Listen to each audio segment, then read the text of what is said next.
Oi. Vamos Tá- lá. Bom, vamos continuar no plano então. Eu tentei entrar pelo meu, mas vamos continuar nesse plano aqui, que a gente já aprendeu como é que cai, como é que entra, né? Então fica mais Sim, fácil. sim. Perfeito. E vamos nessa, tá fluindo. Tá. Então aí a preocupação era essa, né? Eu tinha essa preocupação e aí eu já frequentava nessa época uma igreja, já estava muito mais concentrada, né?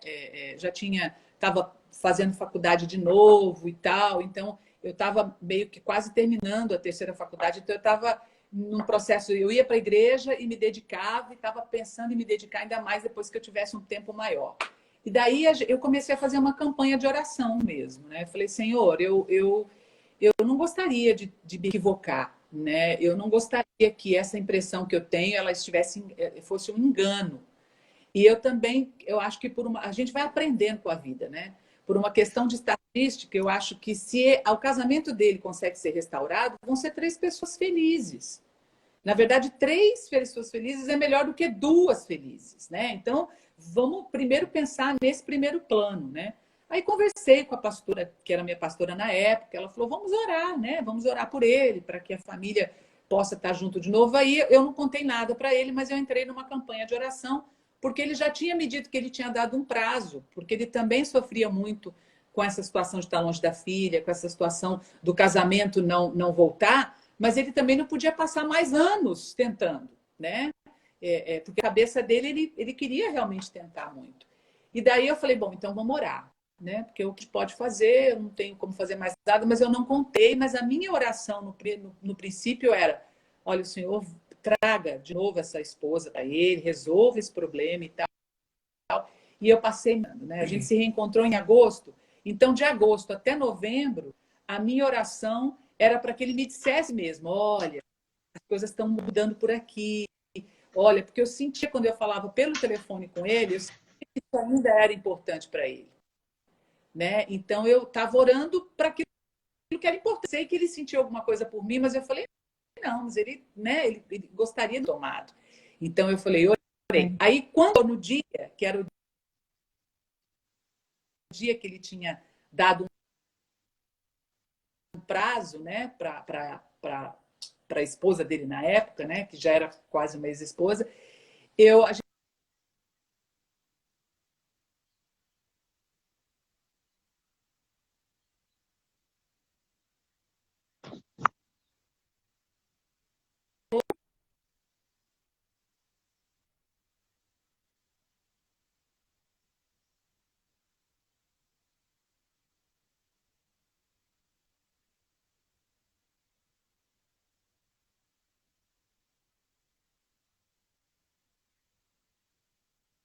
É, tá travando, Kelly.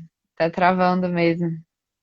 É, aí a gente tem derrubado e chamado de novo a vídeo. Às vezes trava.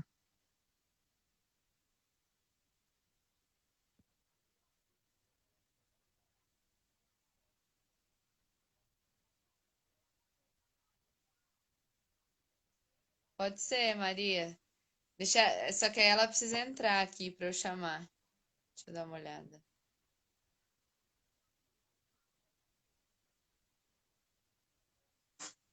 Dessa vez eu não vou derrubar, não. Eu vou ficar aqui. É, eu também. Eu vou ficar, ó. O Carlos entrou. Eu vou deixar e pronto. E aí a gente vai voltando. E assim vamos.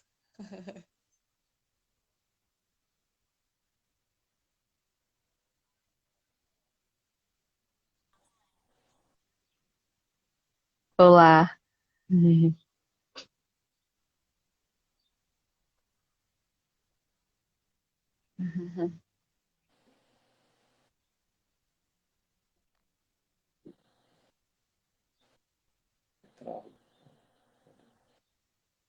Pronto, eu acho que eu escuto vocês. Ah, tudo bem? Você quer tentar depois chamar no meu? Pode ser, pode ser. Pode Aí ser? você Cair fica. de novo, Aham. que aí de novo a A gente faz próxima, isso. a Elsa. Tá bom. A gente quer falar um pouquinho, né? Como é que você se sentia? Como é que foi para você? Ah, é, Bom, eu estava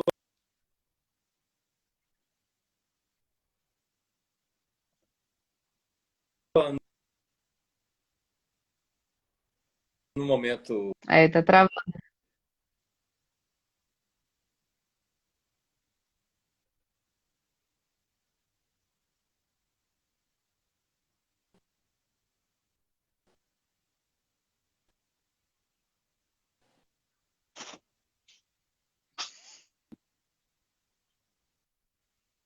Travou. Quer trocar?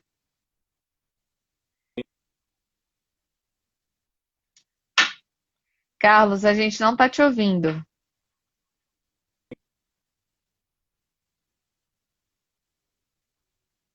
gente não tá te ouvindo.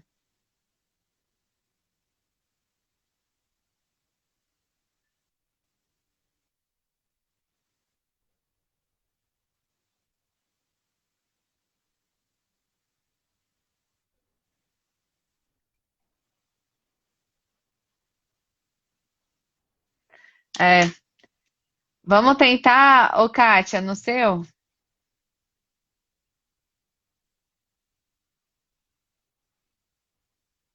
Oi. É, tá travando mesmo, né, Kelly?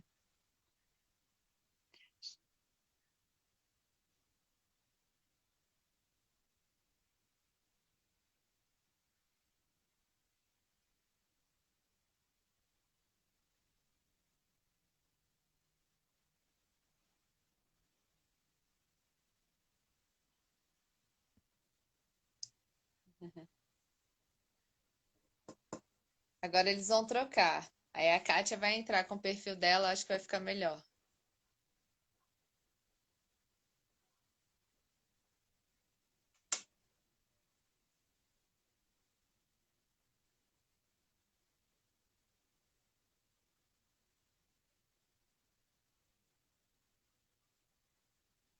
Brasil Gama, né?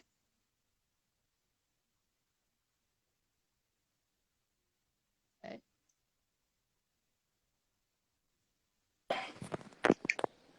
Aí, vamos lá. Então, você estava falando. Assim, eu estava num momento complicado, né? Porque os meus valores, né? Mais ou menos que gritavam dentro de mim que eu deveria continuar tentando, né? Resolver essa questão do casamento e voltar, tentar reconciliar. Mas ao mesmo tempo já se passava muito tempo que nenhuma solução era dada. Então eu não acreditava que uma mudança ia haver. Então eu estipulei esse prazo, né? Para se houvesse realmente interesse de resolver a situação, a gente poderia recomeçar. Mas não houve esse Esse interesse. prazo, esse prazo era até novembro de 2005, é isso? É, Ah, sim. tá. Então, nesse momento, eu estava sozinho aqui nos Estados Unidos. A minha filha estava com a mãe dela no Brasil, né? Eles tinham voltado. Então, vencendo esse prazo, eu chamei novamente e falei com ela. E realmente as coisas não mudaram, então não houve aquele interesse, né? Então, naquele momento, eu vi que não ia ter condições e que a gente tinha que realmente tomar outro caminho, né? Cada um tomar um caminho diferente, já que não havia funcionado. E foi aí que eu comecei a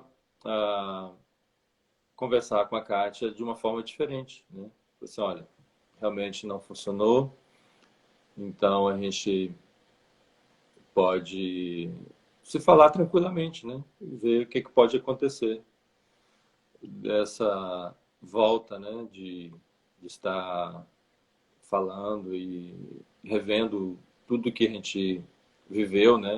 Na infância e na adolescência e ver o que vai acontecer, né? Então a gente começou a se falar e aí teve, a gente começou a fazer lives, né, pelo Message, né?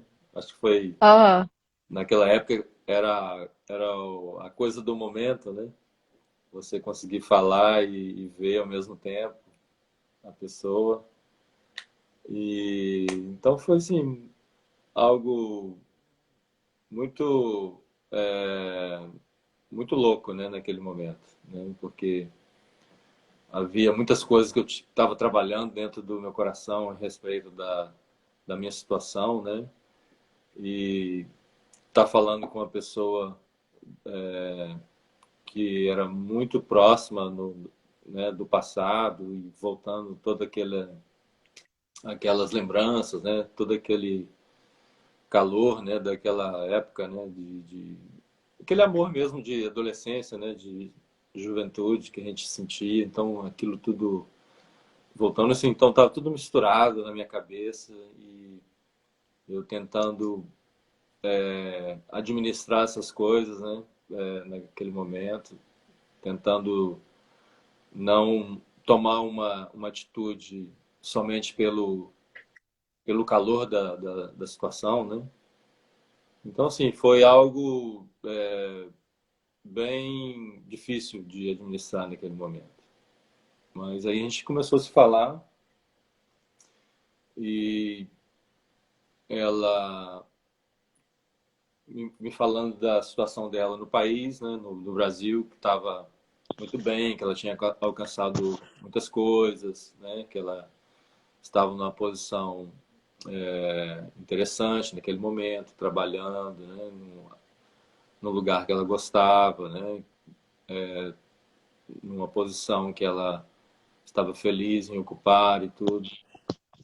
Então aquilo também mexeu comigo. Eu falei assim, puxa vida, e agora? Ela está numa situação estável, eu também estou numa situação estável e nós estamos a milhares de quilômetros de distância, né?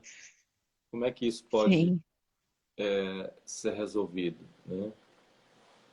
Então foi aí que a gente começou a questionar essas coisas e falar assim, o que que vale a pena, né? Para a gente se envolver mais nesse momento. Eu não posso pedir nada para ela e a minha situação também aqui não me permite voltar assim de imediato, porque eu estava muito tempo fora do Brasil, né? E a situação no Brasil na época não estava muito legal em termos de trabalho, emprego, né? Então ficamos Sim. naquela incógnita, né? Mas nos falando, né, por todo esse tempo, ela deu a entender que gostaria de vir para conhecer mesmo, né? Saber como é que era aqui e tudo, rever também, né? E ver o que que ia acontecer. E aí a gente traçou um plano, né? Essa hora. Sim, a gente começou a conversar sobre isso e aí ele falou assim, então, que tal então se você viesse para fazer uma visita, né? E aí ficar algum tempo e tal, voltar. E daí eu comecei a pensar sobre aquilo, eu já estava terminando a faculdade, né? Aí, que era novembro já, então já estava concluindo tudo. E aí a gente foi conversando e ele falou, aí eu pensei, então tá, então eu vou para uma agência, porque eu não tinha nem passaporte, eu não tinha nenhuma vontade de vir para esse país, eu não tinha vontade de ver o Mickey, eu não tinha vontade de nada disso. Minha vontade era de visitar uma amiga que eu tenho, que está em Portugal, né, que estava em Portugal na época, então eu já tinha traçado um plano depois de terminar a faculdade. Eu queria viajar para a Europa e tal. Definitivamente para cá não era exatamente o que eu queria fazer. E daí, quando isso Aham. aconteceu, eu comecei a preparar as coisas, né? Porque eu não tinha nem passaporte. Então, assim, até o passaporte sair, até conseguir o visto, tudo isso me parecia algo muito a longo prazo. Porque, né? Como é que eu não tenho visto? Como é que eu vou pegar um avião para ir para os Estados Unidos? Mas, ao contrário de tudo aquilo que eu pensava, desde o momento que eu comecei a articular toda a documentação, isso, e que não tinha nem como fazer na minha cidade, eu tinha que viajar para uma outra cidade, e para ir para o consulado eu tinha que ir para São Paulo, então eu tive que tirar o passaporte se quiser, e depois eu tive que ir para o consulado fazer o visto. Estranhamente, que na verdade não é estranho, né? Pensando que Deus sabe todas as coisas, foi muito rápido, né? Quando eu fui tirar o passaporte, a informação que eu recebi era de que estava demorando muito, porque já tinha acontecido aquele ataque do 11 de setembro. Então, estava Sim. muito difícil para entrar aqui. Então, eu imaginei, isso vai demorar, né? Mas tudo bem. Uhum. Então, vamos ver o que vai acontecer. Mas não demorou.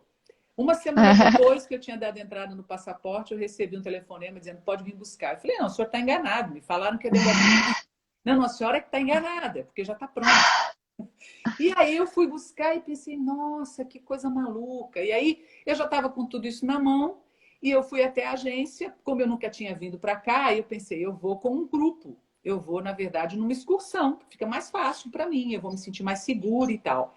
E eu me lembro de uma conversa que eu tive com a minha mãe em fevereiro, porque eu já tinha feito tudo com a agência, eu já tinha recebido meu visto de volta, consegui o visto, né? O visto, na primeira tentativa, eu consegui o visto, o que também foi uma Ótimo. surpresa, né? Quando eu saí do consulado, eu liguei para ele e eu já tinha avisado que se eu viesse para cá, eu não tinha. Isso é uma coisa muito certa dentro do meu coração. Eu estava numa. Tanto numa idade como no nível de maturidade, que me fazia entender que as coisas que precisavam ser, elas seriam.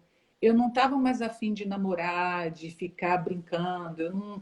Eu já não tinha Sim, mais, eu já não tinha mais medo de dizer para um homem que tivesse interessado em mim que o que eu queria era uma família, era um casamento. E que se não legal. fosse isso, também não me interessava mais nada. Né? É algo que eu acredito muito nisso que eu estou falando. Eu acho que a gente não tem que ter pressa. E daí, naquele Sim. momento, olha, saiu o visto, eu consegui o visto. Ele, nossa, que coisa boa e tal. Eu falei, mas eu tenho que te dizer uma coisa. Eu não quero um namorado. Namorado eu tenho aqui. Eu arrumo um namorado aqui, a hora que eu quiser. Mas eu não quero um namorado. Eu quero realmente uma família. Eu quero um relacionamento. Eu quero um parceiro para a vida toda. Eu só pego esse avião e só vou até aí se você estiver no aeroporto me esperando com uma aliança. Se você não estiver pronto para isso, eu não.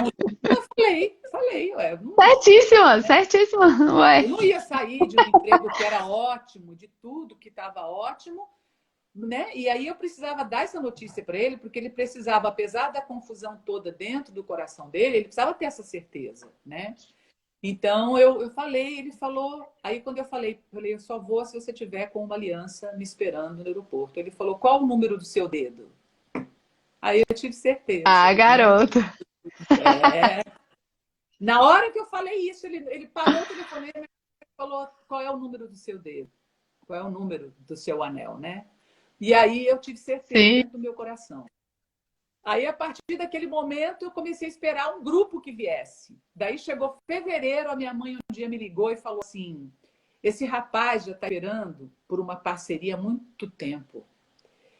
E aí foi muito interessante, porque mesmo de longe eu comecei a envolver os meus pais. Que é uma coisa que a gente, quando vai ficando mais maduro, a gente acha que precisa, né? A gente não quer mais, né? Eu já morava sozinha, já tinha minha vida. Mas engraçado como Deus vai fazendo as coisas, né? Ele foi colocando no meu coração de novo aquela coisa, pergunta, né? Na multidão de sábios é que tá. Pergunta para o pai, pergunta para sua mãe, informa. E aí eu comecei, como a minha mãe é muito ansiosa, eu comecei a falar com meu pai. Pai, tô achando que eu vou para os Estados Unidos. Lembra aquele namoradinho de infância? Meu pai, aham. Você falou pra gente há meses atrás que era pra gente esquecer que não tinha casamento, não tinha filho, não tinha nada, porque você morava numa cidade do interior e não ia aparecer ninguém para casar com você. Agora você está falando que você vai para os Estados Unidos. É isso mesmo. Eu falei, pai. Mas aí eles começaram junto comigo durante esses meses a acompanhar e começaram a ver também uma mudança em mim, né?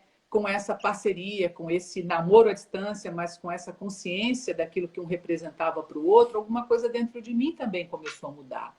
E eles conseguiam ver o carinho Sim. que o Carlos tinha comigo e a atenção que ele tinha comigo, nos pequenos detalhes, mesmo de longe, né? Meu carro foi roubado, ele estava ali preocupado comigo. Oi, tá me ouvindo? Pronto, Alô? tinha dado uma mini travada. É porque às vezes eu acho que quando o pessoal dá o coração ou mesmo comenta, Alguém aí entra. faz um negocinho, mas depois volta. É, acho que é isso. Eu vou até por prudência, eu vou só desabilitar os comentários, depois qualquer coisa o pessoal pode comentar depois, tal, só pra gente. Porque tá muito boa agora a conexão. Tá.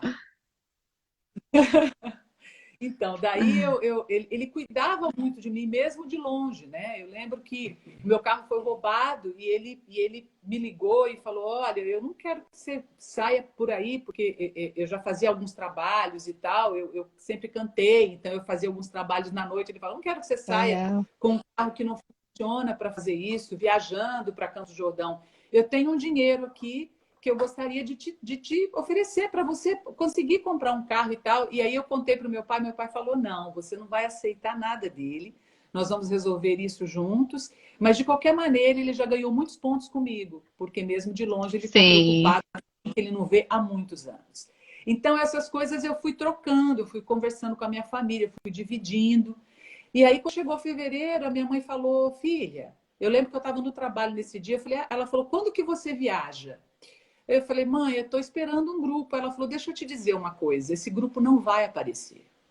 Não vai ter grupo nenhum. Você tem que comprar e marcar essa passagem e ir logo, porque esse moço já está esperando há muito tempo para ter uma parceria. Eu falei, sério, mãe? Ela falou, sério, deixa eu te dizer uma coisa, não vai ter grupo nenhum, é por isso que você está esperando, desde do dia que saiu o visto, e não aparece grupo nenhum, não vai aparecer. Marca essa passagem e vai. E aí eu marquei a passagem, conversei com a minha supervisora na época, né, com a minha gerente, ela disse assim, olha, faz o seguinte, não é férias suas, mas eu vou te dar 15 dias de férias. Você vai para lá. Que maravilhoso. Esses 15 dias, você vai ver se é isso. De repente é isso, você volta, fecha toda a sua vida e vai viver seu amor e vai viver suas coisas. Aí ela falou para mim: se você decidir que você vai ficar mais tempo lá, você me avisa que eu faço um pedido de extensão e aí você permanece lá, mas eu garanto o seu emprego de volta se tudo der errado. Nossa, que E aí chefe eu falei, chefe, maravilhosa. chefe, sério? Ela falou, sério, sério. Eu só quero perder você como funcionária para um grande amor que vai dar certo. Daí, o que, que Que aconteceu? lindo. Daí marquei a passagem, né? E a certeza de que eu ficaria era tão grande. Travou aí? Não, Não, tá tá, indo, tá tá me fluindo. ouvindo? Tá. Então, a Aham. certeza de que eu ficaria era tão grande que aí todo mundo começou a se articular. Né? Eu tinha um cunhado que começou a me ensinar o que, que eu tinha que dizer na imigração quando eu chegasse, porque eu não falava inglês. Um pai que disse assim para mim: então tá, então se você for ficar, eu me encarrego depois da mudança e resolvo toda a situação aqui. E aí o meu pai me disse um dia, conversando comigo, ele falou: você só vai me prometer uma coisa.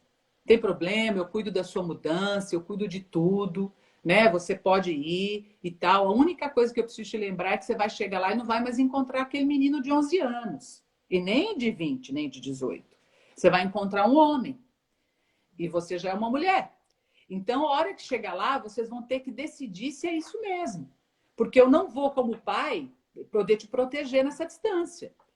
Então você tem que fazer uma promessa para você e para mim. Se esse casamento, ou esse namoro, ou esse envolvimento não for pelo menos 80% ou 90%, você entra no avião e volta embora e começa tudo outra vez. Não tem problema nenhum. Começa de novo, vai morar de novo. E Que aí, legal. então, ficou todo mundo envolvido. Aí, no dia de dar tchau, foi todo mundo no aeroporto, né? Todo mundo muito bem. Só minha irmãzinha Suelen chorando. Eu falei, não chora, vai dar tudo certo e tal. E Oh, aí meu eu vim. Deus. E aí vim, cheguei aqui em Miami, tinha um guia me esperando lá, porque a agência falou, bom, não vai ter grupo, então a gente vai contratar um guia para te receber em Miami, né? E aí eu fui para Miami e foi muito engraçado, porque lá é mais quente, né? Lá em Miami você não vai ter o mesmo clima que você tem aqui. E eu cheguei em fevereiro. E o que, que aconteceu? Eu cheguei no hotel e a ideia era o Carlos me encontrar à tarde no hotel. Então eu não me aguentava, né? Eu falava, nossa. E aí eu falei, vou esperar para fazer o check-in para entrar. Aí eu fiquei na recepção, Priscila, esperando o dia inteiro e ele não apareceu. Daí eu Meu pensei, nossa, Deus. tudo isso é uma confusão da minha cabeça, né? Eu falei, meu Deus, ele não aparece. Aí veio o rapaz do hotel e falou: Você não quer fazer o seu check-in? Eu posso te ajudar. E ele falava espanhol, né?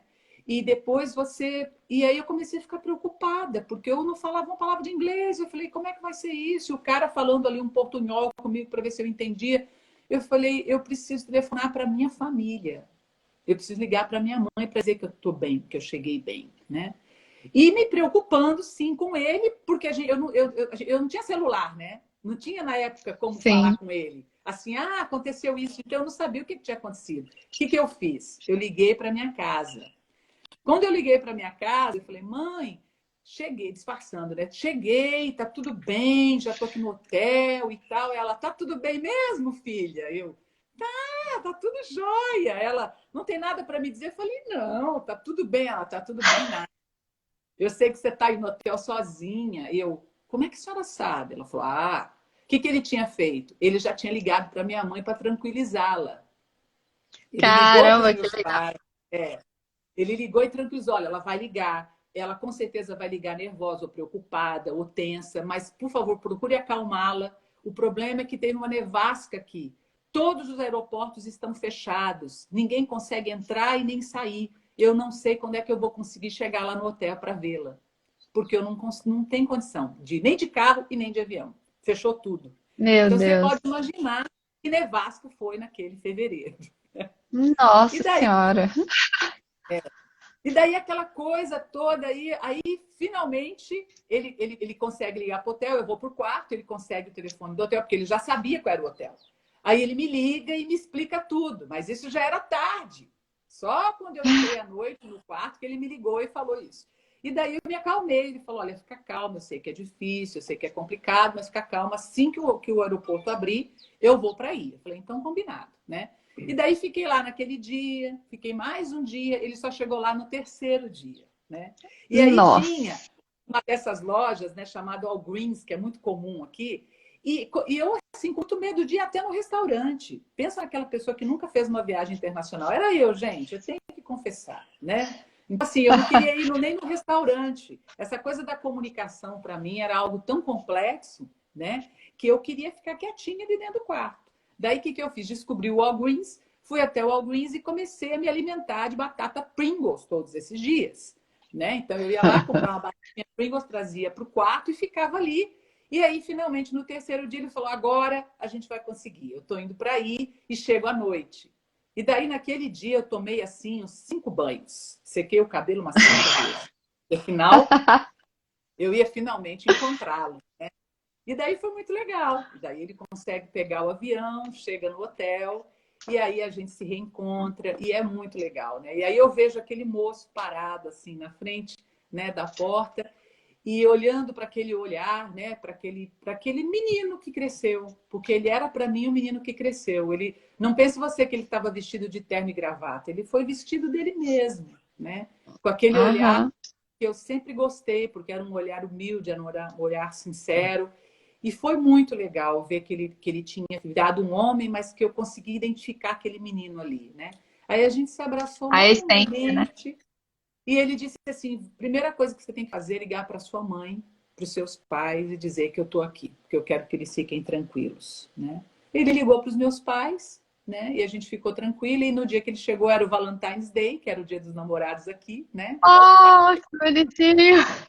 E daí ele falou, então, ele olhou para a penteadeira assim tinha uma penteadeira antiga assim no hotel, ele falou assim: "Olha, eu tô vendo que você deve estar com fome". Eu tô com fome, né? Tô com vontade de comer. E aí a gente saiu para comer, para jantar, né?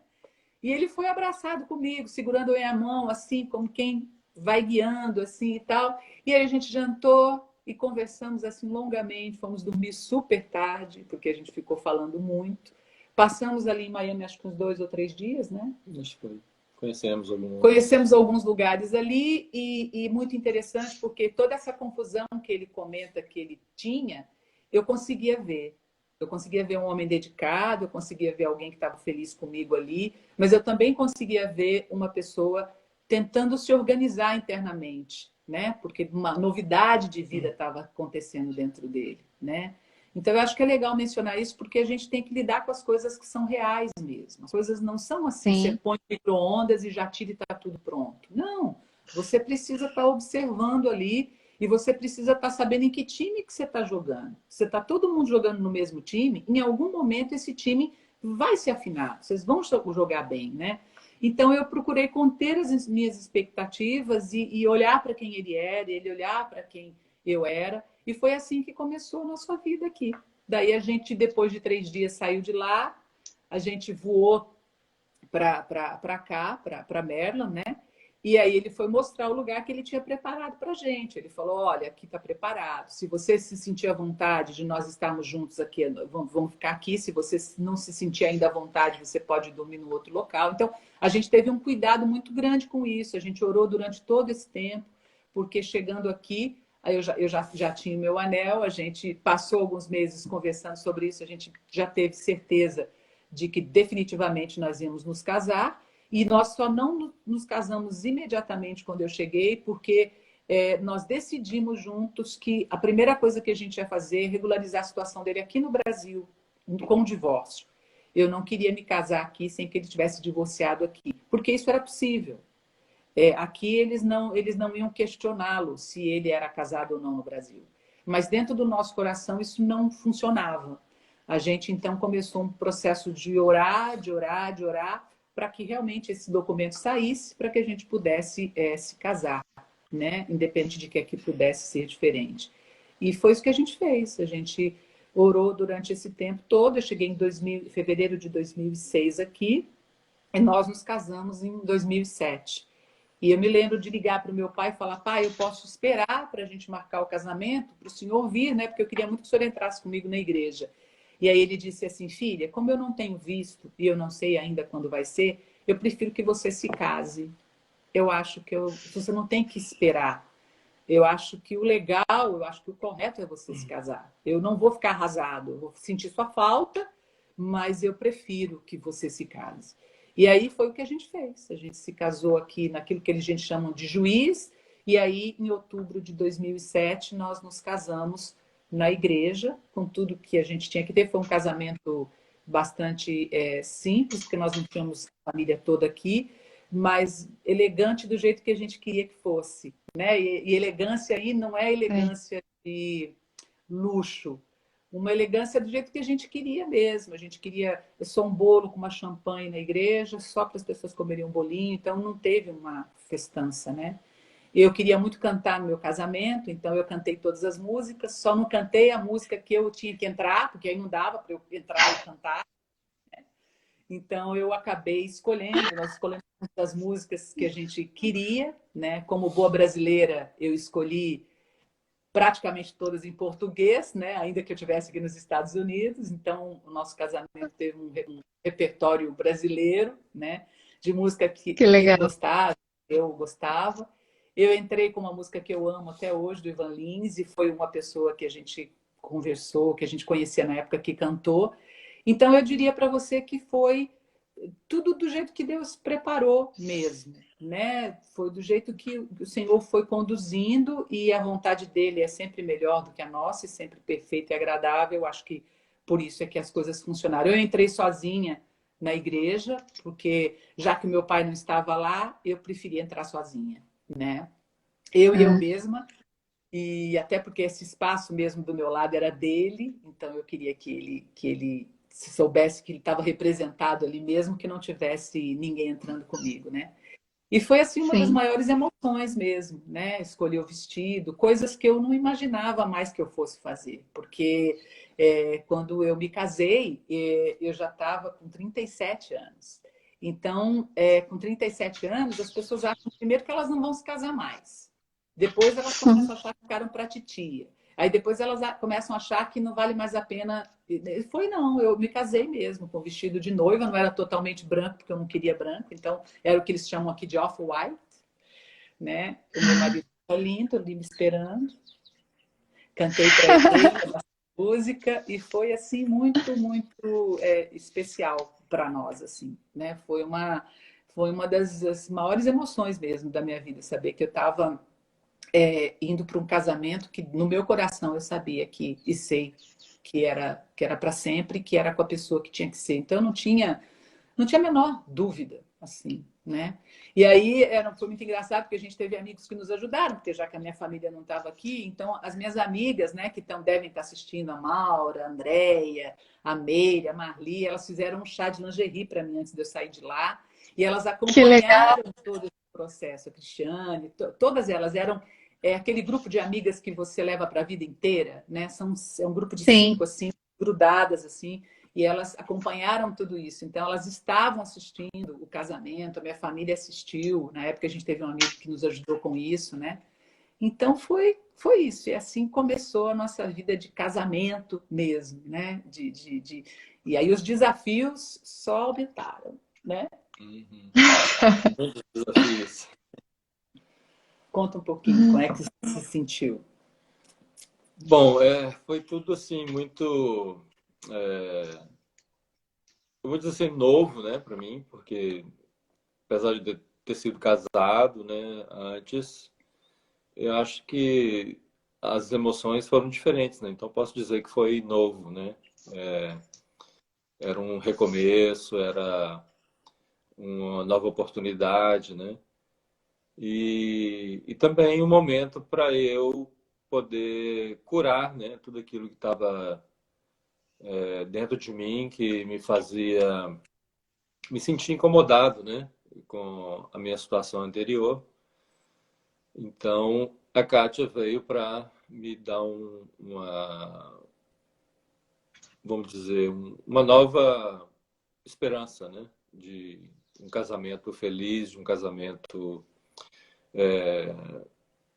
que funcione, né? Então, ela me ajudou muito nessa transição, né, da minha vida, de resolver tudo aquilo que estava pendente, né, no meu coração, por causa de uma frustração no casamento anterior. Então, ela me ajudou muito nessa área, sempre foi muito leve, né, sempre foi muito sensata, né, me deu muito apoio para eu poder refletir mesmo sobre as coisas, né, o que realmente importava, né, o que realmente valeria a pena levar para frente, né? Então, acho que o papel dela foi importante demais nesse momento e funciona, né, até hoje, né?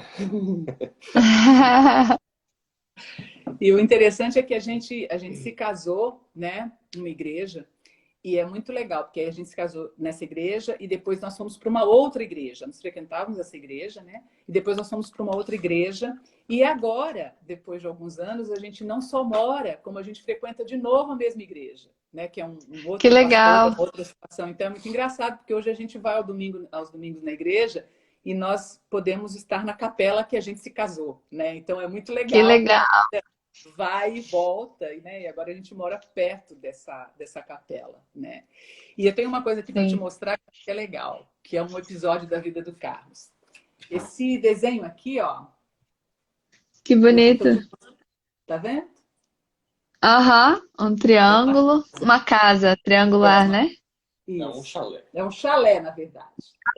Um chalé, perfeito. E daí, em 1984, quando os meus pais se despedem lá, esse aqui foi o presente que ele me deu. É um desenho. Ele fazia arquitetura na época e ele fez então esse desenho e colocou na porta nossa casa, Kátia e Carlinhos. Quando a gente ainda era pequeno, eu tinha 15 e fui embora com os meus pais. E ele escreveu: Kátia, que o seu futuro seja como essa casa, agradável, confortável e possa te dar infinitas alegrias. E que nessa casa possa morar com você a felicidade, o amor e tudo mais. Sabe, Kátia, foi muito bom te conhecer e desejo que todos os seus sonhos se realizem. De quem te ama, Carlinhos. Aí ele coloca 19 de setembro de 84, né? Mas ele Nossa, não que imaginar que anos depois, em setembro, ele realmente fosse se casar com essa mocinha do desenho, né?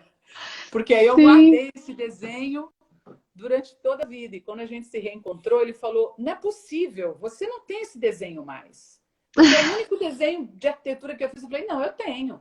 Eu tenho, inclusive, com as coisinhas do caderno, né? Quando você arranca de um Ah, caderno, tem aquelas coisinhas, os sim. papéis. Eu tenho, inclusive, esse original, né? Então é isso. Então hoje a gente está casado, nós estamos juntos aqui há 14 anos. Mas não pense você que foi então só essa coisa maravilhosa. Os desafios só começaram, né? Depois disso, o que que um casal que descobre que se ama desde criança quer? Filhos, né? Pois é, mas esse não Sim. foi um plano que o Senhor teve para gente. Então a gente É teve que mesmo. viver alguns desafios ao longo desse casamento, né?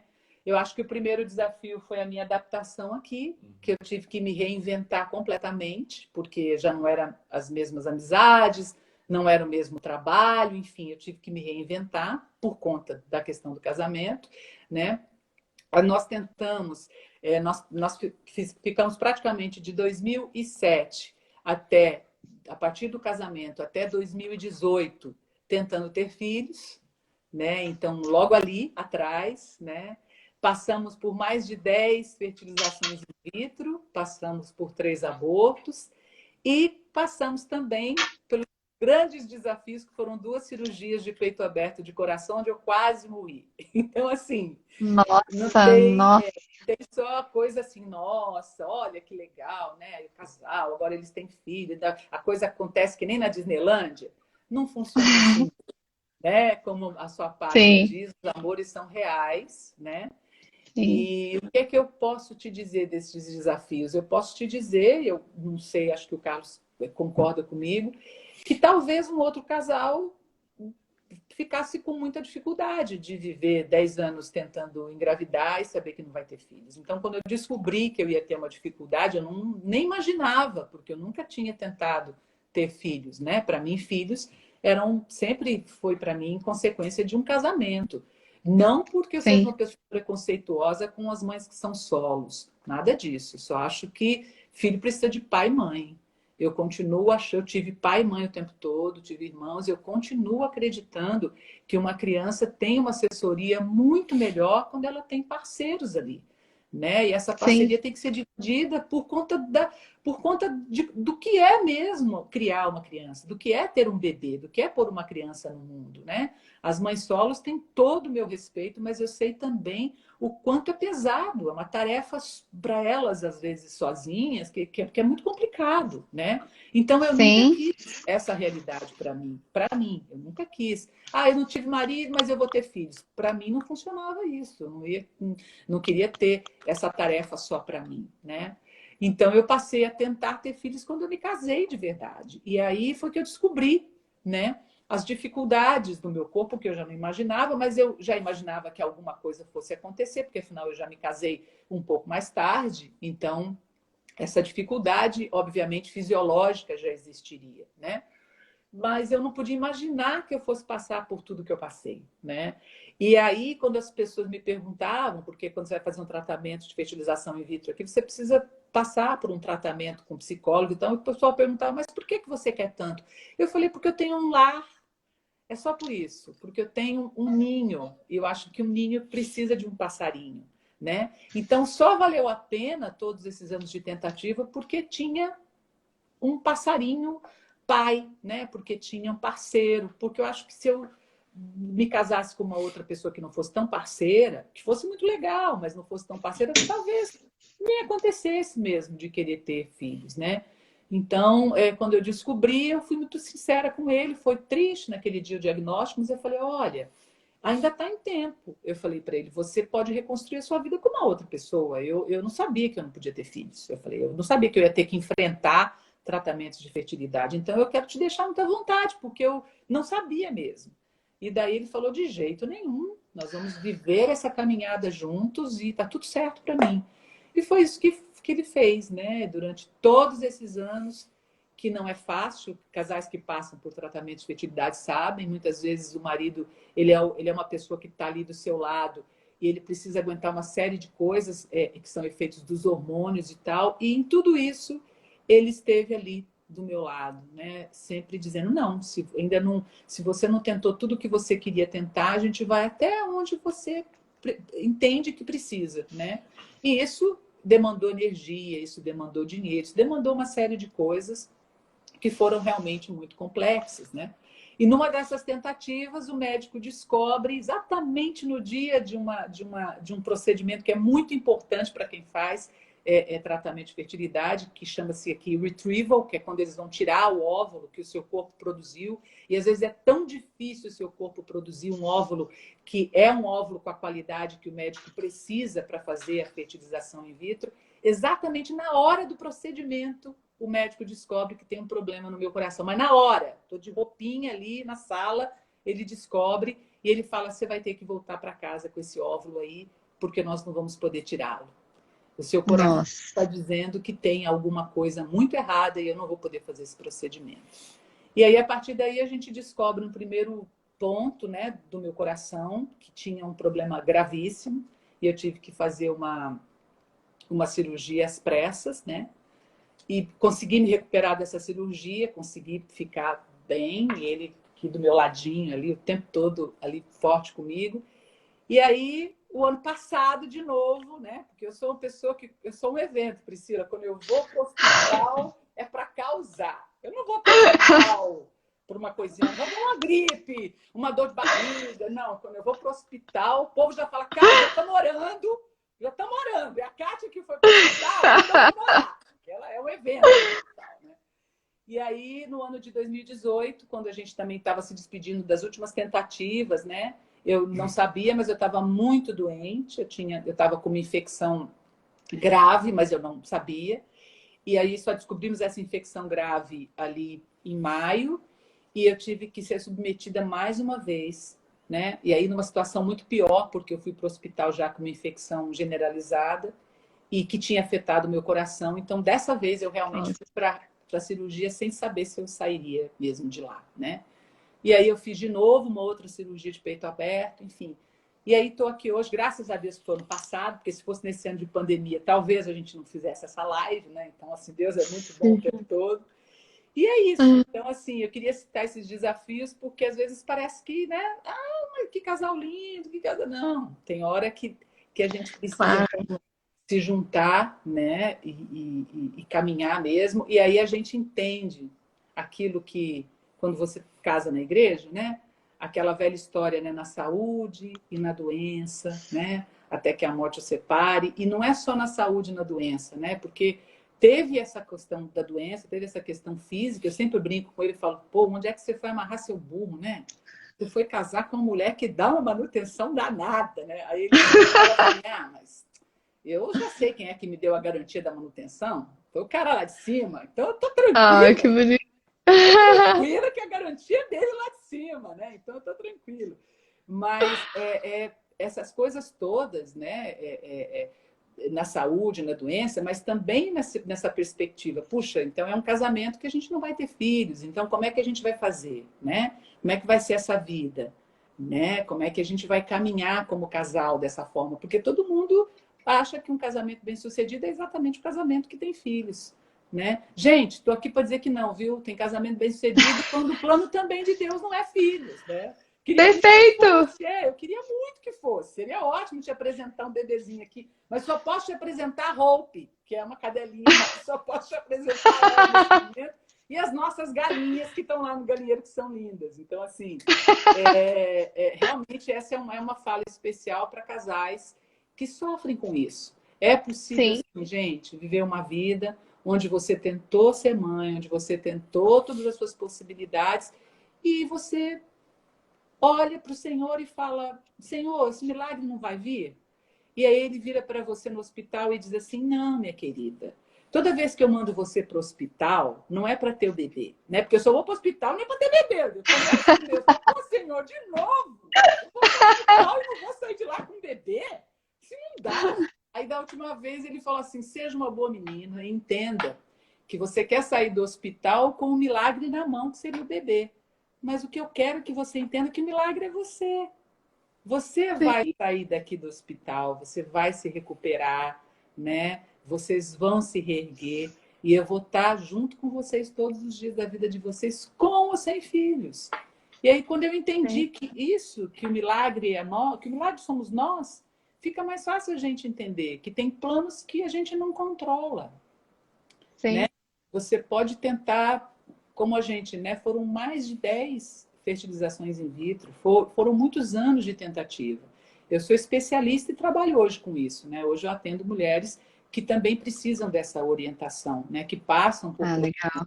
né, de fertilidade por já ter tido essa experiência e também por ser psicólogo. Então, é claro que eu não fico dando esse testemunho para todo mundo, mas até porque Claro. num aconselhamento não é esse o meu propósito, né?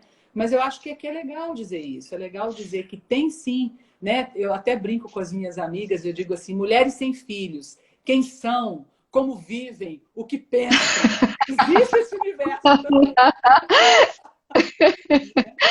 Ah, é tão bom isso que você está falando, assim, porque é você ser dócil mesmo, né? A vontade de Deus ali, né? Você perceber e também saber que existem mil formas de você ser mãe, né? De você ter a maternidade ali, né? Aflorada, você, seja por meio dos amigos, a sua profissão também como psicólogo, você se coloca de alguma forma como mãe ali, né? E apesar de você não falar, de repente não abrir a sua experiência, você transmite a autoridade naquilo por ter vivido, né? Então, assim, ainda que a dor de cada um seja muito específica, você tem propriedade para falar porque você sentiu na pele, né? Sim. Então, é diferente de outra pessoa, assim, não é que é melhor nem pior, é simplesmente diferente, assim. Porque quando você fala, a pessoa não vai poder falar, "Ah, você não sabe o que eu tô sentindo, porque você já viveu, né? E isso, vocês juntos ali, a importância dos dois juntos, né? Da compreensão e tudo. Isso é muito bonito, porque de fato, assim, a gente não controla nada, né? A gente tem que ser aberto. Isso é o papel, né? O matrimônio, ele também, o casamento, ele é você ser aberto à vida, né? E vocês, com certeza, vocês produzem muitos frutos. Então, o casamento de vocês é super fecundo. É muito fecundo. Então, tem muitos frutos. As pessoas, por exemplo, só pegar um exemplo, né? Que é a pessoa que eu conheço, que é a Maria Clara, a forma como ela fala de vocês Uhum. já demonstra claramente que é fecundo, né? E isso é muito bonito. Isso é uma coisa que vocês têm que agradecer, de fato. Agradecer a história de vocês e tudo que vocês viveram. E também até o Carlos, ele tem uma filha também, né? Sim. Então, filha, né? Eu não me enganei não, né? É. Pronto. E de alguma forma, assim, é família, tá todo mundo junto, esse carinho, esse zelo, né? Então, a gente não, nem tudo a gente vai entender mesmo, Não, né? não. Mas Nem a gente pode agradecer sempre, né? sim, Uhum. sim. Verdade. Fala você um pouco aí. Falar o quê? Eu acho que talvez o Carlos possa falar um pouquinho como é que ele se sentiu nesse tempo todo com essa questão mesmo de acompanhar uma mulher tentando engravidar, uma pessoa que passa por essas dificuldades todas, porque eu sei que tem homens que sofrem muito, porque a gente acaba vendo o lado da mulher nesse processo, mas o homem também tem que fazer muitas concessões, né? Ele tem que o tempo todo que está acompanhando ali, então não é um desafio muito fácil. Eu acho que depende muito da prioridade, né, que você tem no relacionamento, né? Acho que quando a prioridade no relacionamento é a pessoa que está te acompanhando, né, é o seu parceiro, né? Eu acho que tudo fica mais fácil, né? Quando essa prioridade se desvia para uma coisa mais além, né? No caso aí um filho ou qualquer outra coisa, né? Fica difícil, né? Para você lidar com esses percalços do caminho, né? Então acho que tudo em função mesmo da prioridade que você tem em relação à pessoa que está com você. Então acho que isso que funcionou na nossa relação, né? Que a gente sempre prioriza um ao outro, né? Linda. E isso nos ajuda a lidar com essas circunstâncias, né, que nós vivemos, né? E nos dá assim uma garantia de que se não funcionar, nós ainda temos um ao outro, entende? Então acho que é dessa forma que nós vivemos, né? Acho que tem essa coisa que talvez é o que que eu deixaria mesmo, né? Se alguém quiser fazer alguma pergunta e tal, senão nós vamos ocupar o domingo muito de todo mundo ali. Mas eu acho que eu diria que num casamento você tem dois tipos de problema. né? Principais, claro, né? Aqueles que são externos e que afetam o casal, né? Então, é uma coisa que aconteceu, por exemplo, a pessoa perdeu o emprego, a pessoa teve um problema de saúde, é algo, a pessoa não escolheu perder o emprego, ela não escolheu ficar com aquele problema de saúde, né? Então, assim, existem algumas coisas externas que incidem sobre o casamento, né? O mundo treme e você tem que dar a mão para o parceiro para se equilibrar. Não significa que vocês não vão cair, depois vão levantar. Agora, se equilibrar dando a mão para o outro é mais fácil do que se equilibrar sozinho. Porque quando a gente Perfeito. tenta se equilibrar, a gente abre os braços, né? Então, você imagina você com o braço aberto, dando a mão para outra pessoa, fica muito mais fácil você se Sim. equilibrar. Então, esses são os problemas externos. E os problemas internos que já são do casal. Eu acho que aí é procurar realmente uma ajuda, sabe? Porque a gente às vezes confunde, né? Ao longo do relacionamento, às vezes as pessoas começam a se confundir com aquilo que elas sentem uma pela outra. E eu acho que a certeza de um casamento com parceria é quando você tem certeza que você vai jogar no mesmo time, é quando você tem certeza que você ama. Você precisa dessas certezas para escolher estar com uma pessoa a longo prazo. Se você achar que é só um pouquinho, não vai rolar. Vai ser um casamento temporário, como tantos que a gente já vê por aí. Porque aí Sim. esse casamento ele não vai conseguir aguentar todas essas coisas externas, porque interno já tem alguma coisa. Então, como é que eu vou me equilibrar se Perfeito. interno eu já estou com um problema? Então, assim, se você não prioriza o outro, e se as discussões acontecem com frequência, e se a logística do dia a dia é muito mais confusa do que leve, e eu não estou falando de leve que não tem logística, porque aqui em casa também tem logística, eu lavo roupa do mesmo jeito, tal. Não pensem que Sim. uma mulher sem filhos não tem o que fazer, tem muito o que fazer, né? Então, muita coisa para fazer. Muito. Assim, afastem da sua cabeça. Às vezes eu escuto uns comentários, mas fulano não tem filhos. Não fala aí um negócio desse, entendeu? Porque não é verdadeiro. Então, eu acho que a gente precisa primeiro olhar quem é esse parceiro que a gente está escolhendo para a vida da gente. Que tipo de problemas eu quero ter com esse parceiro? Com o parceiro eu não quero ter nenhum, eu quero ter externo. Ontem, por exemplo, teve um externo aqui, ó, por isso que essa testa está com band-aid. Ontem, por exemplo, esse moço levantou para cuidar do jardim. Nós temos um jardim muito bonito, com muitas árvores. E esse moço, então, foi cortar as árvores secas, porque aqui nós estamos do outono para o inverno, e as árvores ficam secas, é o momento de você tirar os galhos secos e deixar alguns galhos só para o ano que vem, para a primavera. E ele foi fazer isso, e o galho bateu no chão e foi direto na testa. Então, ontem Ai, meu Deus. deu um pulinho no hospital, né? Deu um pulo. Ficou ele no hospital ontem, mas é coisa básica. Ele vai para o hospital, primeira vez, menino assim que não, ele não dá show no hospital. Foi rápido, chegou lá com 13 pontos na testa, estamos voltando para casa. 13 pontos. 13 pontos na testa. Então, gente, ele tem uma testa mais bonita, tá? Eu queria apresentar você com essa testa careca mais bonita, mas não deu. Ontem rolou um acidente doméstico, né? Então, aí é uma coisa externa, né? Uma coisa assim, a árvore. Mas não dá pra gente fazer um drama, né? Então, ele muito rapidamente me ligou do jardim e falou, amor, você já acordou? Você está bem? Tudo bem, amor. Eu falei, estranho, você tá me... Vou precisar que você me leve no hospital com a maior calma, né? É aquele marido que sabe que tem uma esposa com cirurgia no coração, com ponte de safena, com marca-passo. Ele já sabe. Ele conhece tanto a esposa dele que ele já sabe. Então, né? Então, eu precisava que você me leve no hospital. Eu falei, bom, mas está falando, então tá tudo bem, não deve ter sido nada grave, né? Então, eu acho que é isso, Priscila, é diferenciar esses dois problemas. Aquilo que é externo daquilo que é do casal. E não ter pressa mesmo, né? Para escolher alguém. Não ficar escolhendo demais, mas colocar a sua fé naquele que tem que fazer as coisas, porque ninguém controla nada. Esse universo de hoje em dia... Ó, só para avisar, faltam 20 segundos. Aí a gente desliga e liga de novo e a gente faz esse fecho, pode ser? Só para não cortar, porque tá muito bonito. Tá? Só um pouquinho. Ó, 4, 3, 2...